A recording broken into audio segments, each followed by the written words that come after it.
Today we are talking about Mantle of the Keeper. Is this a good skirmish game for you or not? Let's talk about it. Hey everyone, welcome back to the channel. My name is Clayton, and today we are doing a preview and a first impressions of Mantle of the Keeper.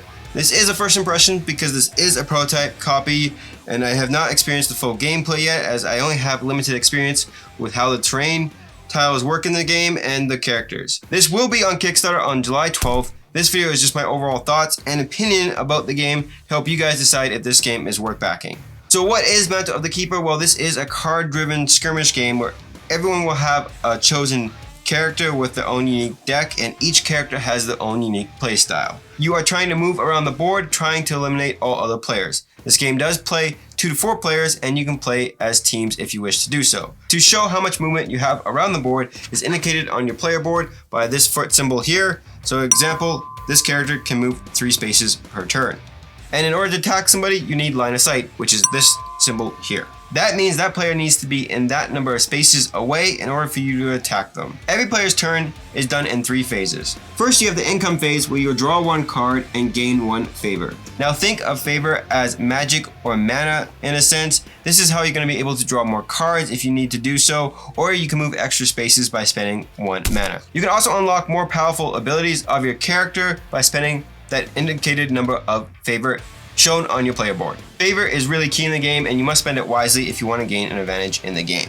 Next comes the movement and action phase. This is the phase where players can move around the board, play cards, or even draw a card. But you only have 2 actions to do so, plus a movement action. There are 2 actions available, which is draw a card and play a card. You can either play 2 cards at once, or you may play a card and draw a card, or you can draw 2 cards at once as well. In order to attack a player, you must be in line of sight of that player, and then you must play a card that has an attack symbol, which is indicated right here in the red icon. For example, this card attacks for 5. And then the targeted player, the defending character, can play a card from the hand to try to defend against the attack.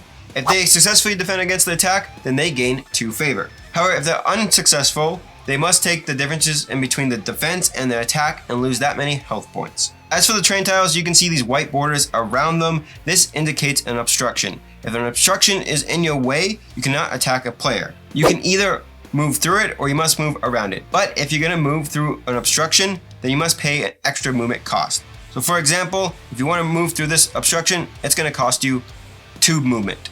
That is pretty much how you play Mantle of the Keeper. I find it pretty simple of a game. I find it really easy to pick up. My wife, who doesn't really like skirmish games, had a fun time playing this. She could pick it up really easy. I did get a chance to play this around 4 times or so. 2 games of 2-player and 2 games of 4-player. I did find that the battles always came close. Everyone was always less than 10 health when it came to the end, and I didn't find a character that was overpowered. Some of them had pretty sweet abilities, like the artifactor can deploy drones on the board, and those can be very annoying to deal with because you're attacking them so they don't attack you next turn. Or you can focus on the artifactor herself. There's also hazard tokens that you can have in the game. Some let you portal around the board, some give you an extra speed boost, and some even hurt you. I definitely want to see more of those, as I think those are really cool to add to the game and gives it a whole new strategy when those are in play. I also would like to see more terrain tiles and to have different effects on the terrain tiles other than just have different layouts. If you're looking for a lightweight skirmish game that's easy to play or a good entry level into skirmish games, again, I can recommend Mantle of the Keeper. If you're looking for a heavy skirmish game, I don't think this is for you. But if you guys enjoyed this video, let me know in the comment section down below, and make sure to give this video a like, and I'll catch you guys in the next video. Take care.